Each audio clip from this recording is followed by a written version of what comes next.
From Vin getting extremely jealous of all the attention his new co-star's getting, to the actor finally putting his ego aside and accepting things as they are, Vin Diesel and Jason Momoa have shut down Feud rumors.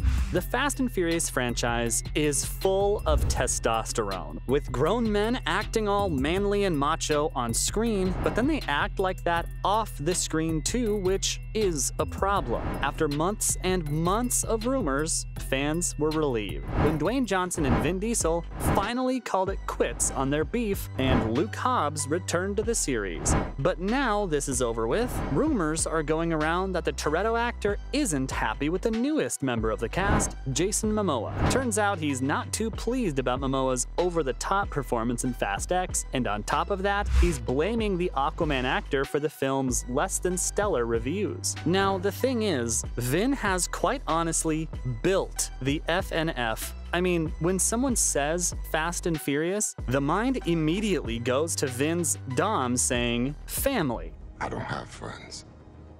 I got family.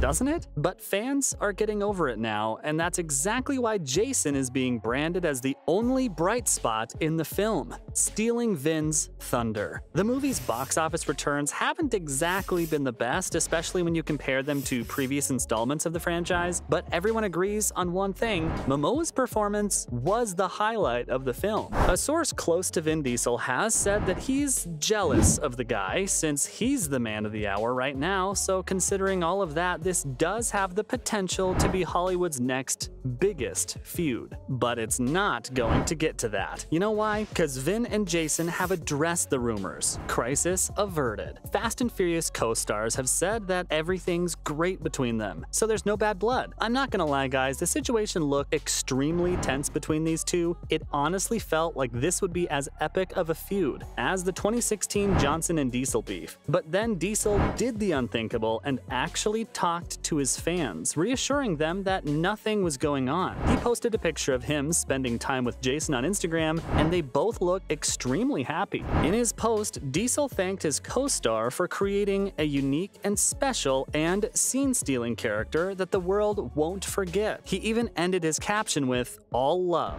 But wait, it gets better. Jason hopped into the comments section saying, "All aloha, best times. Mahalo for taking a chance with me, boss man." As of June 2023, the picture has over 1.7 million likes, but not everyone was buying it. One fan commented, "Please just effing stop," talking about how the franchise just seems to release movie after movie. And what do you know, 1,300 people agreed with them. But that's not the point. The point is all's swell between the two actors, and it seems that the family is stronger than ever before. With The Rock making a comeback as well, it's clearer than ever before that the next movies are going to be darn fun. And why wouldn't they be? Jason Momoa saved Fast X, and he's going to save the next movies too. It's wild, isn't it? The fact that the Fast and Furious franchise has lasted this long, and that it's become such a giant in blockbuster cinema, being the 6th highest grossing series in film history. It all started with young actors,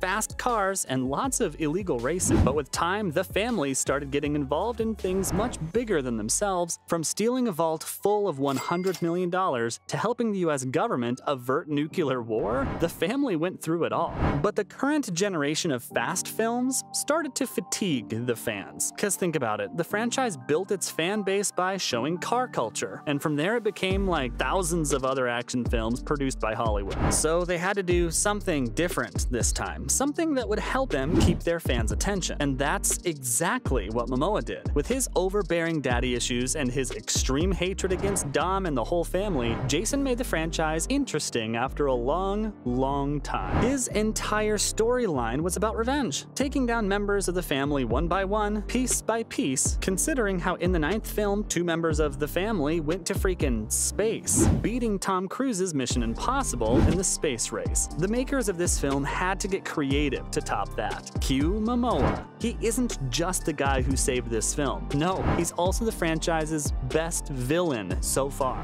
The guy's dressed from head to toe in pristine suits and a whole lot of bling. Oh, and of course, how could anyone forget the matching nail polish? Iconic. There's a reason the guy's been called a bit of a peacock. He's extremely flamboyant, but he's not just flamboyant when it comes to his looks. No, he's charismatic, devilishly evil, and most importantly, he's a psychopath. He is someone who likes to win and do whatever it takes to defeat his enemies. In other words, his being the villain adds a real sense of threat to the family. And this is exactly what the franchise needed, because with all the previous villains, it started to get a bit too predictable after a few scenes. These guys would gain some ground in the start, and then Dom would use his car to do things that make Newton roll over in his grave and end up saving the day. And most importantly, end up saving the family. With Momoa, it's different. He's just eccentric. He's crazy, and you never know what move he's got up his sleeve. He bites the scenery, chews it, spits it back out, and then some more. The guy is magnetic, and the guy is irresistible. Honestly, if it wasn't for him, Fast X would have definitely bombed. Cause with the previous movies, the villain would have lost by the end, but this time around, we were given a cliffhanger for once. There were no clear winners and losers. All we know is Jason had Dom stuck in a trap, and now he's also going after the man who pulled the trigger on his dad, aka Luke Hobbs, aka Dwayne "The Rock" freaking Johnson. You see, after Black Adam failed big time, after his XFL reported a $600 million loss, and after his show Young Rock failed to make the waves he was expecting to, Dwayne realized that Fast and Furious is his one true franchise, and Luke Hobbs is his make-or-break role. So as expected, he finished the long-standing feud between him and the series legend. In 2023, he broke the silence on his Fast X return and addressed ending his feud with Vin Diesel. Here's what he said on Twitter. "Last summer, Vin and I put all the past behind us. We'll lead with brotherhood and resolve, and always take care of the franchise, characters, and fans that we love." Yep, he's back, and this time, he's going to be facing one of the most difficult villains in the franchise's history, and that's exactly why Fast X Part 2 might just break records. Yep, Fast 11 has been confirmed. Originally, this movie was planned as the second part of a two-part finale, but now it's going to be the second last film of the franchise. You got that right. We're getting a three-part ending, and the next two movies will continue the story that we saw in the 10th installment. But there's one thing that the makers of the film have to be careful of this time. You see, the feud between the two created a problem on the screen as well. Vin and Dwayne barely ever shot scenes together, and even the scenes where the two are talking with each other were shot separately. On top of that, Diesel refused to stand right in front of The Rock, considering how he's so much shorter. So this created awkward moments and scenes that just didn't look professional. So if the two stars have a similar distance between them this time around, it could end up being detrimental to the entire franchise. Because let's be real, for the family to win, they'll need the help of every ally possible. Yes, I mean Gal Gadot's Giselle as well, someone whose return we're still processing. But this battle just can't happen if the movie has to work around the egos of two giant bald man babies. To give the audience an amazing conclusion, something that they deserve after 20 long years, Fast and Furious 11 must bring them united on the screen. The directors will need to prioritize these two collaborating with each other, and there you have it. From Vin finally putting his ego aside and accepting things as they are, to the actor getting extremely jealous of the attention his new co-star is getting. This was everything on Diesel and Momoa shutting down feud rumors.